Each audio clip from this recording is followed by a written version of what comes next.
Have you ever wished that there was a place where you could find all of the current best mods for Terraria that aren't just dumb short-lived memes or barely finished pipe dreams, but truly really good mods that are actually worth the time to play? Well, that's what I'm here to do today with this video. I went through TModLoader's Steam Workshop page and found what I believe to be some of the best mods that would actually be worth the time. Everything that I talk about today in this video will be linked down in the description for you to check out. Quick disclaimer, every mod that I talk about today in this video are in no type of order. Now, let's get started with this video. Calamity, the godfather of all Terraria mods. This is the most popular mod. Calamity adds 27 bosses during all points of progression, over 700 different weapons, one new class, and tons of different tweaks to the vanilla game, making it better to play. I myself already have a few videos playing this mod because, honestly, it's one of my favorites. Once you've played through the mod at least once, your next playthrough is going to have to be with some of Calamity's add-on mods like Infernum, Catalyst, Hunt of the Old Gods, last but not least, the Wrath of Gods. Each of these add-ons brings new and popular bosses and features that complement the Calamity mod in their own way. Thorium is a big content adding mod that currently adds 11 bosses spread throughout the progression of the game. It also adds in 3 new types of classes such as the Thrower class, Healer class, and presumably one of the most popular of them all being the Bard class, where you use musical instruments as weapons. Thorium also has a Calamity compatibility mode if you're trying to make your game completely filled to the brim with game-changing content.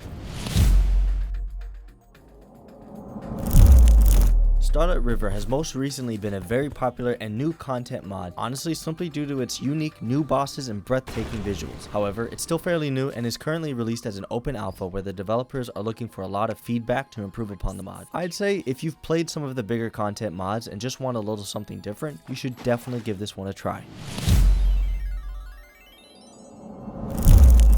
Fargo's Mutant mod, along with its add-on Fargo's Souls mod, are 2 mods that add an almost impossible difficulty, tons of crazy visually pleasing bosses, and just plain absurd accessories that make you literally invincible. This mod also adds in 15 bosses that you will have to farm to gain enchantments, which, when you get all of them in whichever respective theme, can be crafted into crazy complicated accessories which you'll need in order to beat the final boss, Fargo himself. The Spirit mod, in my opinion, is the content adding mod that looks most like it was made by Relogic themselves as a DLC. This mod adds in a quest system, 8 bosses, 3 new world events, and a unique weapon enchantment system. In my own opinion, people should be making more videos about this just due to the fact that there are a ton of new and unique features. Now, if you like anime and Terraria, this is a mod that you definitely want to try. The Stars Above mod adds in 2 main NPCs that when you choose either one of them, guide you through the mod and teach you just how to progress. On top of that, there are 9 new bosses added with their own unique AI and cutscenes. Along with that, this mod also adds in 24 passive abilities like perks that you unlock as you play. And to top it all off, there are subworlds that can be explored for rare materials and accessories.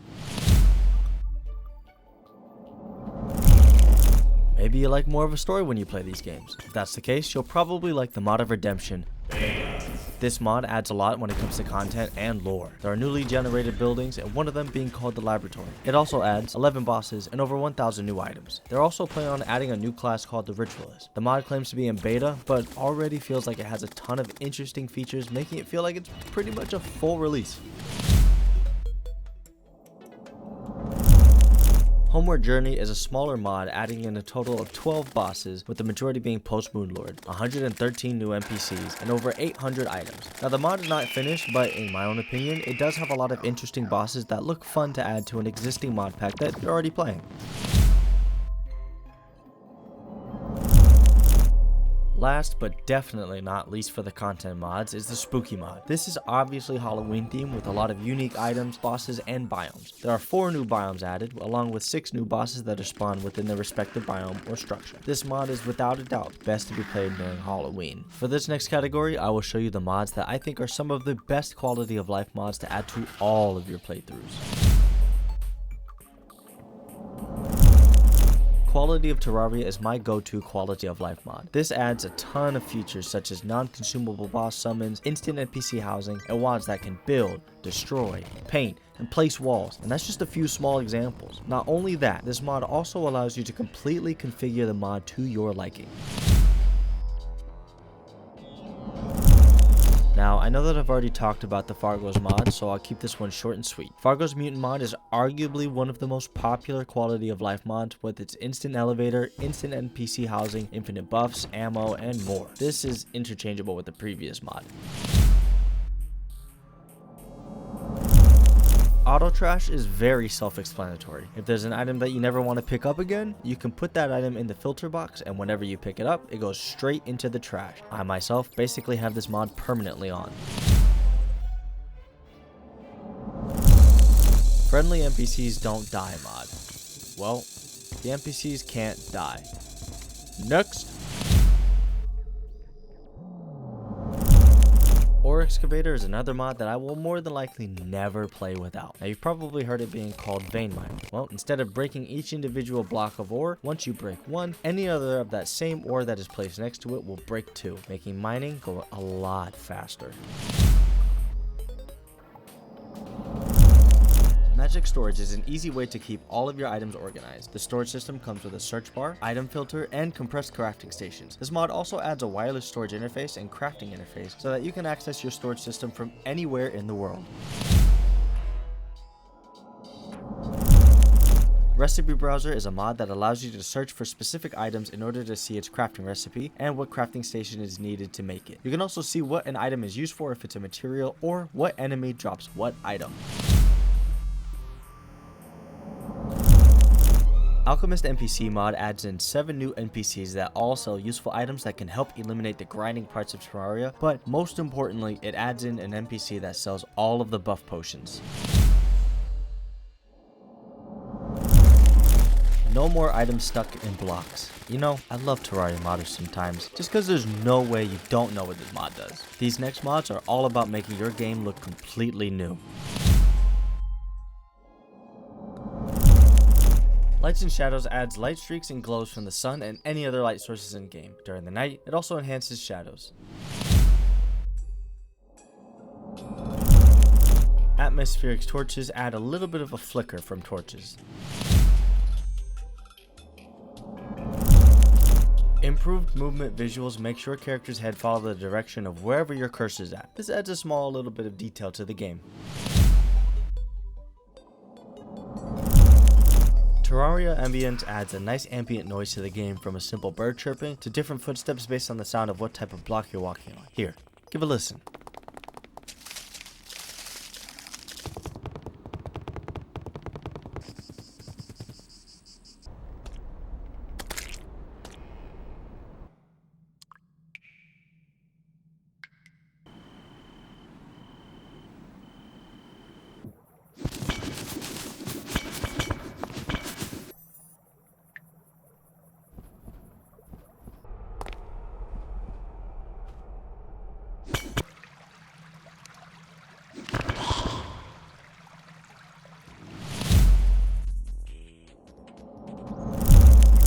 Realistic Sky gives the sky an amazing amount of detail. You'll see more blues and orange hues, galaxies, and light changes the higher that you get into the atmosphere. These next mods make a small tweak to the game that I personally love. High FPS allows you to increase your frame rate in game without having the game speed up. To me, this makes the game look a lot smoother. Boss checklist shows you all bosses, events, and mini bosses that you've defeated or not. It can also tell you in what order you should be taking these bosses on. There's also a little book in the bottom right hand corner, and when you open it up, you can learn a lot about whichever boss that you want. Boss cursor adds a cursor that is constantly pointing at the boss that you're fighting, allowing you to be better prepared for attacks. Census Town NPC Checklist is a mod that shows you all of the possible NPCs that you can get in your world and tells you whether or not you have them. The mod will also tell you what you need to do to unlock the NPC you don't currently have. It's a pretty helpful mod. Better Zoom allows you to go past the limits of your regular zoom in and zoom out. You could get a real close view of your character.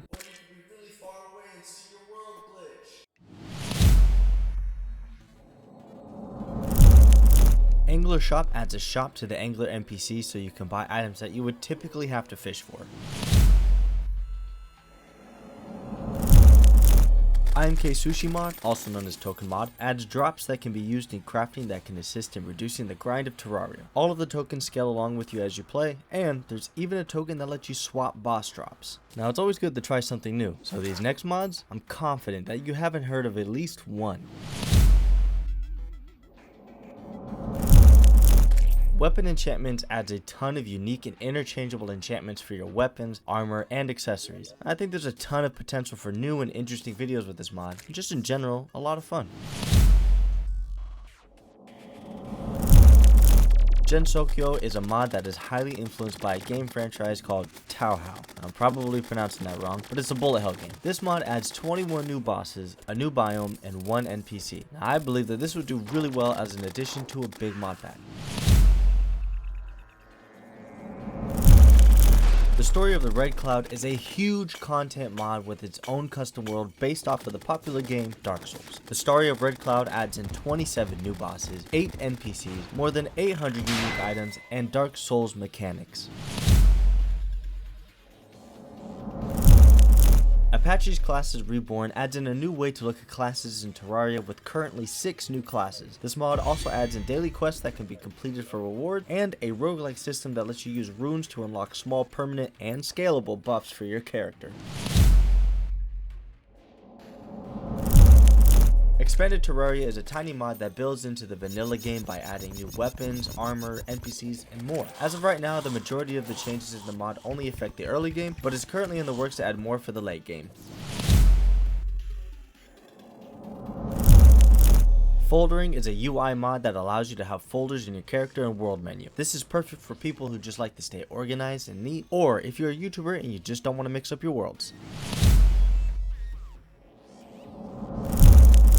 To end off this mod list, we have one of my favorite mods that I found called Lunar Veil. By the way, I streamed this not too long ago. Link is down in the description if you want to check it out. Lunar Veil is a huge content adding mod that includes a massive change to world generation, over 1,000 new items, 4 new main NPCs, a complete soundtrack, and a ton of bosses that are throughout the entire game of progression. That is my mod list of the most entertaining, useful, and just simply worth your time mods. I know that there's basically an infinite amount of mods that are constantly coming out every single day, so I just wanted to give you a solid list that you can't go wrong with. Now, if you believe that I missed a mod, write it down in the comments and let everybody know. Now, I hope you found this useful and hopefully learned about a new mod today. If you did, please click the subscribe button down below. I make a ton of Terraria videos that you probably would like. Well, that's it for this one. Good night.